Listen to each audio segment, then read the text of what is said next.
What's up, fellas? I'm kind of somewhat spoiling you all because I had mentioned a couple months ago that I'm not going to be doing videos at the normal pace that I normally did. Again, between roughly April 2017 and August of 2020, I did an average of about 8 to 10 videos a month. About 8 to 10 videos a month. But then I announced in early October that I was only going to be doing about 1 to 3 videos a month. 1 to 3 videos a month on YouTube. But it's January of 2021, and this will already be my second video in less than a week. Now, this video comes requested because most videos I do on my own. Now, I've done a few Patreon exclusive videos that were done on request, like a particular client of mine or a group of my clients and Patreon supporters said, Alan, could you address this topic in one of your upcoming videos?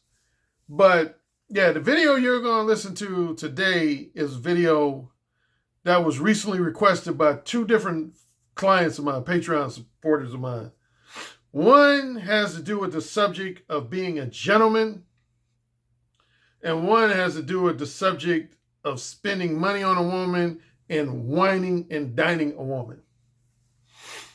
And both of them, even though they were 2 different subjects, they were almost interrelated, because here's what both Patreon subscribers said.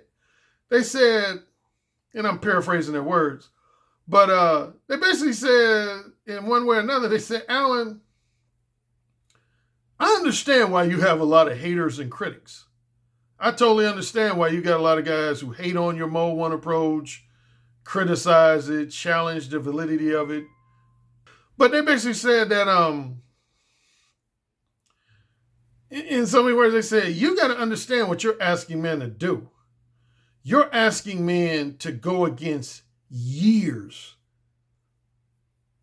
If the guy's young, at least maybe 5 years or so of social accumulated social programming. And if they're older, you're asking them to go against 10, 15, 20 years of accumulated conventional social programming and cultural conditioning. And it was like, a lot of men are going to be resistant to that.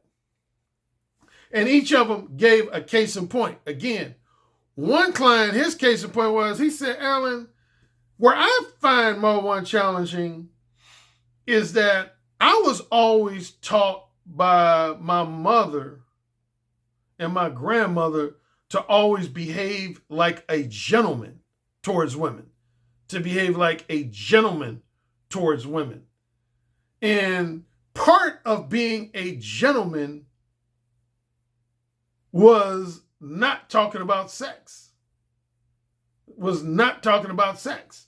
You know, my mother and grandmother taught me that if you even just barely briefly mention something to do with the subject of sex, that you were not being a gentleman. Well, honestly, as most people know, if you're a long-time follower of mine, I was taught the same thing. I talk about that. I definitely talk about it in my early versions of Mode 1, like my 1999 version of Mode 1, my 2006 version of Mode 1. Matter of fact, if you would go all the way back to my 1999 version of Mode 1, remember I did a video about social stratification, and more specifically, social stratification in the Black community. Anybody who studies sociology knows that there's essentially minimum 3 tiers of, and more, if you want to get more specific and nitpicky, there's roughly 7 to 9 different tiers of socioeconomic classes and stratifications. There's, starting at the top, going to the bottom, there's what's known as upper class, which means you're just super duper wealthy. Now, some sociologists even have specific subcategories of upper class. You can be upper class just based on money itself, or a lot of sociologists consider you upper class based on a combination of your wealth and your level of education. Like, for example, you might have a drug dealer who's a millionaire, or it might be even a multimillionaire. Let's say the infamous Mexican cartel leader, Pablo Escobar. He was a multimillionaire bordering on a billionaire. But no sociologist would consider him upper class because he was a criminal. He was a fucking criminal. So see, all those things play into your social class. That's why I call it socio-economic class as opposed to just economic class. Socio-economic class. Yeah, if you're rich, but you're not, like, say, college educated, a lot of people don't consider you upper class, or they don't consider you, they put you in a different category than people who are wealthy but uneducated. Then, so that's the highest class, is upper class. Again, it's mostly based on your amount of wealth, but in many cases based on a combination of your wealth and your level of education, formal education. Then there's, right below the wealthy class, there's what's known as upper middle class. Upper middle class. Common upper middle class would be if somebody's like a doctor, an attorney, a college professor. Wealth-wise, in order to be considered upper middle class, you got to be making either high 5 figures or 6 figures. High 5 figures or 6 figures. That's considered upper middle class. Also, though, similar to upper class, that's not solely based on wealth, though. A part of what contributes to you being upper middle class is not only how much money you're making, but your level of formal education. Your level of formal collegiate education. Then right below upper middle class is just regular middle class. Then there's what's called lower middle class. Lower middle class, in simple terms, would be somebody who's college educated but broke. Or not broke, but maybe making just a minimal salary, like, I don't know, 25 to 30 grand a year. Like, if you're a college grad, you're making like 25, 30 grand a year, you would be considered lower middle class. And then the final stratification in general terms is lower class, what's simply called lower class. Yeah, you're considered lower class when you're a combination of you only earning a minimum amount of money and you're not college educated. If you're earning a low amount of money and on top of that, you're like, the most you get in terms of formal education is like a high school diploma, or you might not even have that, then that's considered lower class. So I don't want this video to be, I already did a video about social stratification. So, but the reason I'm bringing that up, because that heavily plays into the whole idea of men being gentlemen. See, I'm going to try to, I don't want this video to go over an hour, so I don't want to be too lengthy and too academic in detail. But I'll say this. See, one of the reasons why my mother socialized me to be a gentleman, and why I was going to say that when I wrote my earlier versions of Mo 1, honestly, my specific demographic for my book, Mo 1, now I would say, there's been a wide range of men who've read my book. There's been older men, younger men, educated men, uneducated men, men who make a lot of money, men who are damn near broke and unemployed, and white men, black men, all over the place. There's been a number of men who've read all 4 of my books. But when I actually first wrote my first version of Mo 1, honestly, in terms of social stratification, my book was specifically geared towards college-educated bachelors. Yeah, when I first wrote my first couple of drafts of Mo 1, it was specifically geared towards guys who were single, heterosexual bachelors who came from a middle class or upper middle class background, who came from a college-educated, middle class, upper middle class background. And the reason why is because, and I talked about this again in that video I did a couple years ago about social stratification, I'm going to put a lot of things in simple terms. I'll put it in simple terms. See, like if you're a black male, and you from what's known as the streets, you from the hood, the streets, there's no pressure to present yourself as well-mannered and classy. In a few exceptional cases, yeah, there might be. But generally speaking, you're not under pressure by your family to present. Number one, you usually don't have a regular two-parent functional family if you're from the streets. Usually you're going to be raised by a single mom, single dad, something like that. You ain't going to find, it's only a small percentage of married people who raise children in the hood. Usually if you grew up in the hood, if you're a black man, you grew up in the hood, I'd say 80 to 90% chance you grew up with a single parent. You grew up with a single parent. You didn't grow up with both a mom and a dad. And I briefly mentioned that in that social stratification video a year or two ago. Whereas most people who grew up like I did, like I grew up in a two-parent home. Both my parents were college educated. My father was he was one of the first graduates of the Indiana University Optometry School. My mother was a school teacher.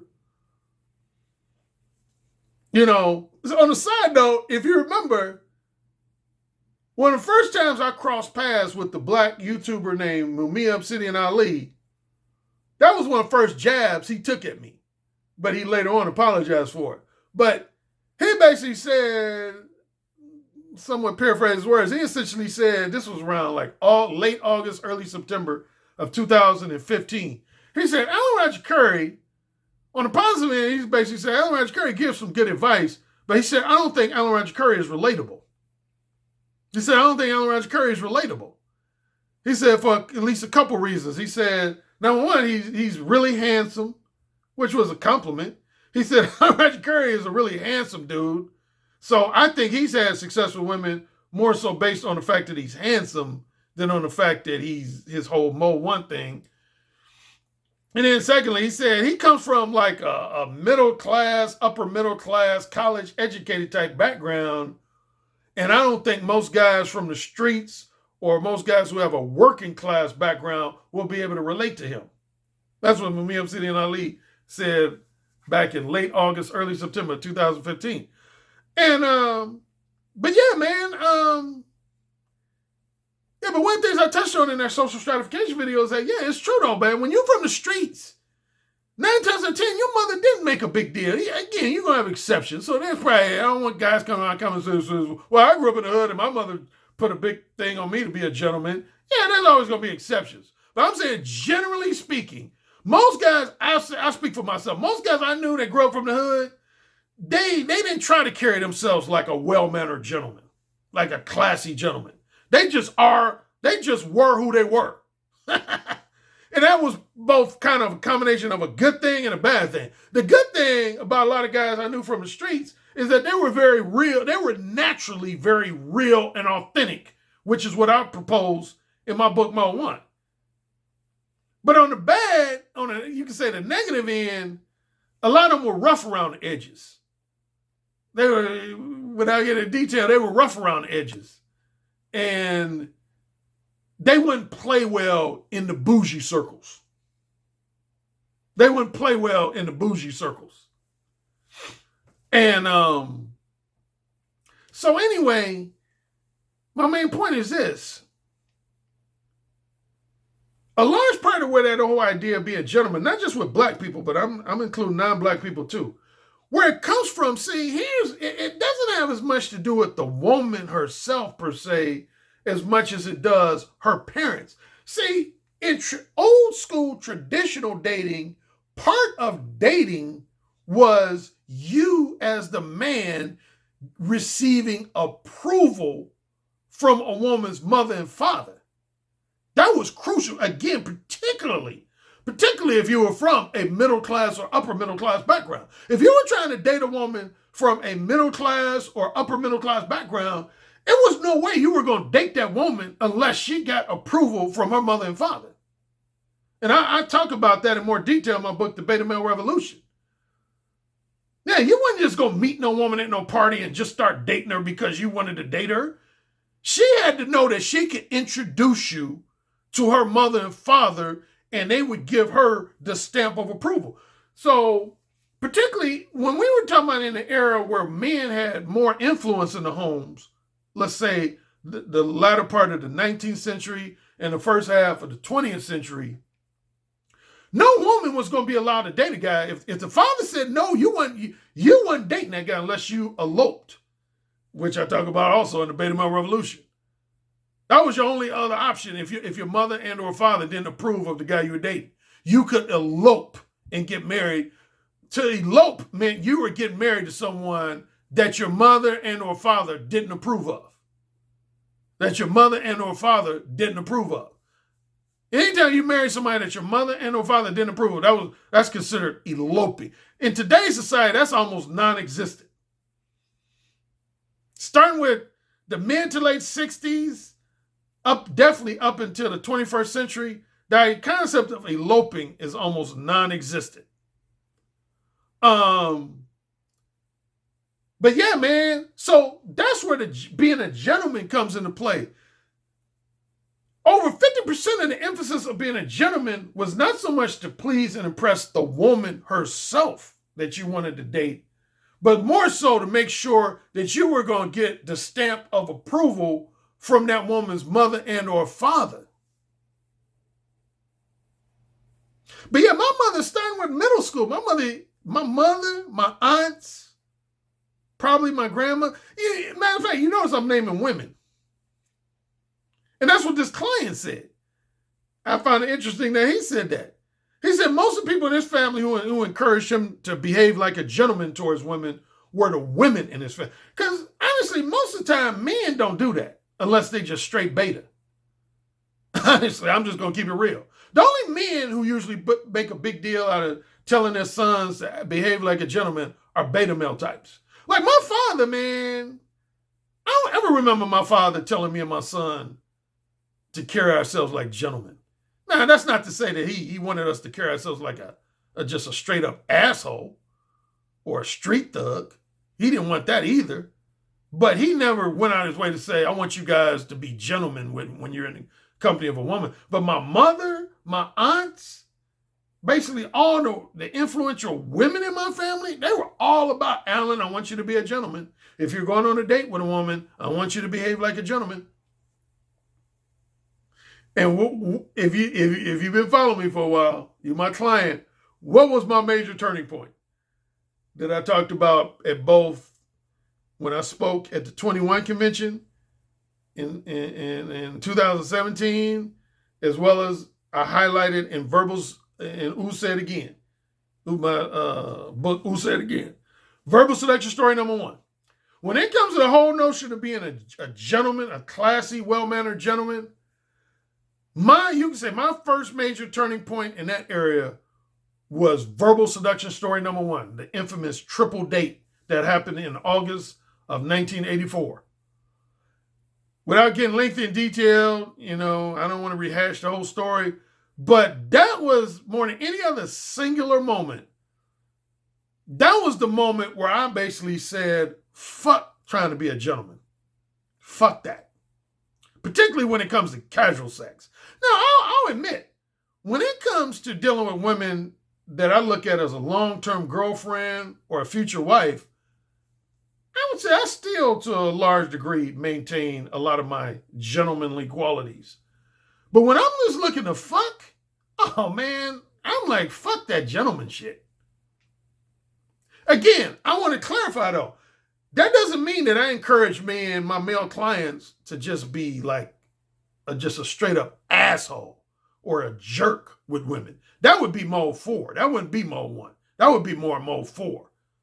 If you're just being just a blatant, intentional asshole / jerk with a woman, I don't consider that mode 1. That's mode 4. That's mode 4. Like, that's one of the reasons why my brother, and I mentioned this on a couple of previous videos, if most people know, Like, I have the 3 variations of mode 1, which is technically 4 if you include mode 0, but generally 3, which is mode 1 hardcore, regular mode 1, and mode 1.5. My older brother, Steven, he's not a fan of mode 1 hardcore. And that's at least half the reason why. He thinks mode 1 hardcore takes away from you being a classy gentleman. So yeah, he's totally against mode 1 hardcore. He's never been a fan of mode 1 hardcore. He's only a fan of regular mode 1, and even more so my version that I refer to as. Matter of fact, he's the one who came up with mode 1.5. If you remember when I first talked about that on a YouTube video, I mentioned that my brother was the first one to coin the phrase mode 1.5. I didn't come up with that on my own. My brother came up with mode. That was basically his way of saying. My brother's whole thing was, he said, I want to be mode 1 in terms of being upfront and straightforwardly honest with women about the fact that I only want, say, short-term non-monogamous sexual companionship from them. But he said, I don't want to do it in a manner that would make me look like a crass asshole. In simple terms. He was like, I don't want to come across like I'm just a crass, disrespectful asshole. So he came up with the variation called mode 1.5, which is when you don't use any profanity and you don't use any R-rated, X-rated, or triple X-rated sexually explicit language. That's mode 1.5. Yeah, that's how my brother, probably like 80 to 90% of women my brother dealt with before he got married, he was always mode 1.5. A good example of mode 1.5, even though it's animated, most of y'all I think have seen by now, but some people haven't. I'm an animated version of a guy. Look in my archives, search for Clark and Danielle. Clark and Danielle. And that would be an example of mode 1.5. Is when you see Clark's behavior in an animated video, that would be mode 1.5. He didn't use any profanity, he didn't use any sexually explicit language, but he was still mode 1. He was still mode 1. So anyway, yeah, part of being a gentleman, man, yeah, that was heavily emphasized. But yeah, verbal seduction story number 1 was my main turning point with the whole gentleman thing. Again, particularly when it comes to pursuit of short-term non-monogamous casual sex. That's when I was basically like, fuck trying to be a gentleman. But yeah, that mainly comes from people who grew up in a middle-class, upper-middle-class environment. More so than people who say, again, generalizing, people who grew up in the streets. Most brothers who grew up in the streets, man, you mentioned the concept of being a gentleman and them, they like, what the fuck you talking? They would consider that being phony or fake. Like, at least when I was growing up. When you talk about the idea of being presenting yourself to a woman as a classy gentleman, a lot of street brothers, they would categorize that as just being fake. They would say, oh man, I ain't into that fake shit, man. That fake bougie shit, man. I ain't into that shit, man. Fuck that fake bougie shit. And to a certain degree, they're actually correct. I ain't gonna agree with them 100%. But again, I talk about that in my first version of Mode 1, in my 1999 version. I say a lot of what most people call classy behavior or well-mannered behavior is really pleasantly phony behavior. It's pleasant and socially acceptable phony behavior. That's what it is. Like when you Mode 2, that's what you basically been. You've been pleasantly phony with women.